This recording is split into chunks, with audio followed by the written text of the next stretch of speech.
ভাইয়া যেটা ঘটনা ঘটলো মানে সেটা তো বলে মানে আমরা জেনেছি, তারপর যদি বলতেন যে আসলে কি না, হয়েছে। জাস্ট আ মিসআন্ডারস্ট্যান্ডিং, একটা হিট অফ দ্য মোমেন্ট হয়তো বা এরকম একটা মিসআন্ডারস্ট্যান্ডিং হয়েছে, but thanks to the team owners যারা আমার পিছিয়ে দাঁড়ায় আছেন দুজনই, ওনারা আমার সাথে কথা বলছেন অ্যান্ড বিসিবি থেকেও আমার সাথে কথা বলছে একটু। বাস এটা মিসআন্ডারস্ট্যান্ডিং, যা ট্রেনিংয়ে ফ্যাসিলিটিস ছিল না বলে যে ইকুইপমেন্টগুলো দরকার হবে আমি তখন পাইনি, মানে হিট তখন আমার একটু মেজাজ খারাপই হয়েছে আসলে। তো আমার সাথে একটু হয়তো বা মিসবিহেভ করে ফেলছে আর কি। তো তখন আমি ভাবছি যদি মিসবিহেভ করে এখনই শুরুই হয়নি টুর্নামেন্ট, তাদের খেলা হারলে কী হবে আর কি। তো but they are kind enough, আমার সাথে দুজনই কথা বলছে ওরা, তহিদ এবং আদনান দুজনই কথা বলছে। ওরা যারা টিম ওনার্স তারা মানে চেয়ারম্যান টিমের, তো হি টকস টু মি।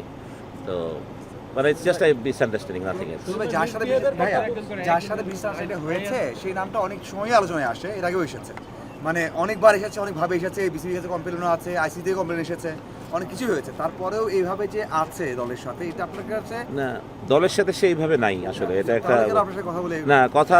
কেন আমাকে ফোন করছিল আমি জানি না, মানে ফোনটা ধরেই আমি তাকে বললাম যে প্র্যাকটিসের ইকুইপমেন্ট এগুলো রেডি রাখেন, কারণ সে একসময় ছিল, তার লজিস্টিকটা তার হাতেই ছিল। তারপর এনারা দ্রুত অ্যাকশন নেয় যখন বিসিবি থেকে বলা হয়। তো গ্রুপে ছিল হয়তো বা গত 2 দিন আগেও ছিল, এরপর থেকে তারা এটা অ্যাকশন নেওয়ার পরে গ্রুপ থেকে নাই, সে এখন আমাদের গ্রুপেও নাই। বাট ফোন করছিল হয়তো অন্য কোনো রিজন হয়তো আমাকে, বাট আমি আসলে আমার মেজাজটা খারাপ ছিল যখন মাত্র তারা আমাকে বলতেছিল যে প্র্যাকটিসে বল নাই বা প্র্যাকটিসে ট্রেনিং করার যে ইকুইপমেন্টগুলো ওগুলো আসেনি মাঠে। তারা আমি জিজ্ঞেস করলাম ভাই এগুলো কার আন্ডারে দিচ্ছ, এগুলো তো কোচিং আন্ডারে তুমি দাও না, এগুলো এটা নিয়েই আর কি একটা মানে মিসআন্ডারস্ট্যান্ডিং হয়েছে আমার সাথে। তো হিট অফ দ্য মোমেন্ট হয়তো বা আমার রাগ উঠে গেছিল আসলে, সত্যি কথা বলতে গেলে এটাই। সুজন ভাই, এই যে আপনার মতো একজন সিনিয়র কোচের সঙ্গে এই ধরনের বাজে বিয়ে এবং যাকে দায়িত্ব দেওয়া হয়েছে তিনি এটা করতে পারেন না স্বাভাবিকভাবে, বাট আপনার সঙ্গে তিনি করেছেন, এখন আসলে টিমের পক্ষ থেকে তার বিরুদ্ধে কোনো অ্যাকশন নেওয়া হয়েছে? অলরেডি হয়ে গেছে। অলরেডি না, মানে তাকে কি আসলে টিমের সঙ্গে রাখছে না? আমার মনে হয় যে চেয়ারম্যান যেহেতু এখানে আছে, he can answer it very well. হ্যাঁ, একটু যদি বলেন। না, উনি আমাকে যখন বিসিবি না করে তারপরে উনি আমাদের সাথে নাই, আমাদের গ্রুপ থেকে ওনাকে আমরা লিড করে দিয়েছি। জোরে বলেন। আমাকে যখন বিসিবি জানায় এটা আমি রাখতে পারবো না 17 তারিখে, এ মাসের 17 তারিখে, তার আগে পর্যন্ত উনি আমাদের লজিস্টিক বা অপারেশনাল যেগুলো কাজগুলো করা লাগতো সেগুলো ওনারা করতো। তো আমাকে বিসিবি জানানো মাত্রই তাকে আমি 17 তারিখ 17 তারিখে জানালে আজ পর্যন্ত তিনি কেন ছিলেন এবং না আজ পর্যন্ত তো তিনি থাকার কথা না, আমি তাকে গ্রুপ থেকেও রিমুভ করছি এবং সব জায়গা থেকে না। সুজন স্যার যেটা বললো যে ওনাকে কি কারণে ফোন করছে একমাত্র উনি বলতে পারবেন। না, এটা অ্যাকচুয়ালি যে আমি জানি না what reasons he call me, but ফোনটা ধরেই আমি মানে আমি বলছি যে বল আসে নাই কেন, বিকজ আমি জানতাম হি ওয়াজ আর অপারেশনাল। বিকজ এই কাজটা যে যারা এখন আমাদের ম্যানেজার হয়েছেন বা লজিস্টিকে আসছেন তারা জিনিসটাকে ঠিকমতো বুঝে নেয় নাই মনে হয়, তারাও নতুন, তাদের একটু সময় লাগছে, এরাও নতুন টিম, মানে তো আমার তার উপরে একটু রাখছিল যে বলটা কেন আসে নাই বা জিনিসগুলো কেন আসে নাই এই জন্য। কিন্তু সে কেন ফোন করছে I don't know, I charge ডিম যে কেন এগুলো আসে নাই, এবং সে তখন একটু আমার সাথে মিসবিহেভ করছে, যার জন্য আমার রাগ উঠে গেছিলো সত্যি কথা বলতে গেলে। আমাদেরটাই বলি, আমাদেরটা ইনহাউস, একদম ইনহাউস একটা ঘটনা। মানে যেহেতু নাই, আমি যেহেতু ওনাকে চিনতাম সেহেতু আমি ওনার ফোনটা রিসিভ করি, আজ আমার নাম্বারে সেভ করা আছে, আমি যে অন্য কোনো কারণে হয়তো ফোন করে, বাট ওই তখন হিট অফ দ্য মোমেন্টে তালা মাত্র এসে আমাকে বললো যে বল নাই, তখন আমি তাকে জিজ্ঞেস করলাম বলটা এগুলো কার কাছে দায়িত্ব দেওয়া হয়েছে আসলে।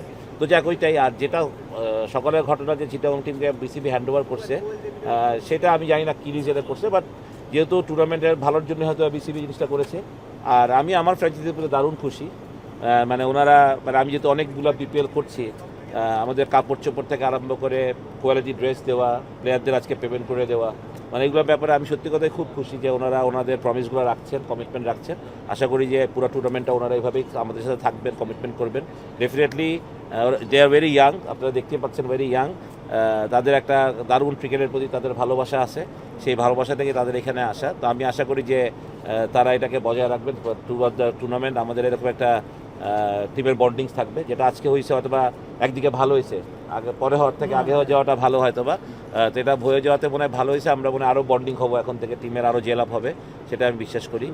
আর হ্যাঁ ভাই মানে আমি আই ক্যানট ব্লেম, আমি বিসিবিকে ব্লেম করাটা ঠিক হবে না, গভর্নিং কাউন্সিলের ডেফিনেটলি একটা তাদের ব্যাপার, বাট এইটাও ভাবতে হবে হয়তো বা একটু রাশই করে ফেলছেন তারা, আমি যেটা মনে করি যে অনেক বেশি রাশ হয়ে যাচ্ছে সব কিছুতেই, যার জন্য হয়তো বা এরকম প্রতিবারের মতন এরকম হয়তো হয়নি, বাট সেটাও বিসিবিকে কনসার্ন নিতে হবে যে এরকম বড় টুর্নামেন্ট, এত বড় একটা আসলে যেখানে বড় বড় ফ্র্যাঞ্চাইজিরা আসে বা অনেক টাকা খরচ করে, সেখানে হয়তো বা এটা জিনিসটা আরও বেটার হলে ভালো হতো। বাট এটা নিশ্চয়ই তারা লুক আফটার করবে। বাট হয়তো বা আমি যেটা মনে করি যে সময়ের স্বল্পতা বা ব্যস্ততার কারণে দেশের একটু অস্থির ছিল সময়, এটাও সত্যি কথা।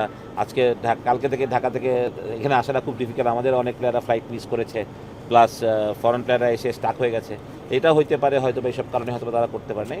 মানে আমি যেটাই হয়ে গেছে সেটা তো আসলে চিন্তা করে লাভ নাই। বাট বিপিএলটা কালকে থেকে শুরু হবে, সেটা যাতে একটা ভালো বিপিএল হয়। মানে আমি মাঠের অক্ষরে কথা বললাম যে মাঠের খেলাগুলো যাতে জৌলসপূর্ণ হয়, পাবলিক সাপোর্টাররা যাতে মজা পায় বা বেস্ট টিম উইন, সেটা তো অবশ্যই যারা ভালো করবে তারা চ্যাম্পিয়ন হবে। বাট মাঠের খেলা যাতে ভালো হয় সেটা সবচেয়ে বড় জিনিস এখন আমাদের।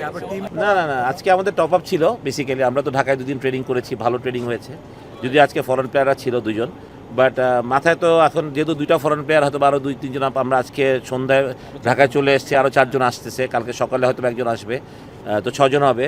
তো আমার মাথায় তো একটা টিম করাই আছে আসলে। আমি তো অনেক আগে থেকে আসলে প্ল্যান করা শুরু করি, অপোনেন্ট কী হবে, কাকে আমি খেলাবো না খেলাবো, তো সেটা আমার মাথায় প্ল্যান করা আছে। আজকে টপ আপ ছিল না, আমার মনে হয় না কোনো প্রভাব পড়বে। ছেলেরাও দেখলাম মাশাআল্লাহ দেয়ার পাম্পড আপ। তো ইনশাল্লাহ we will start with high note.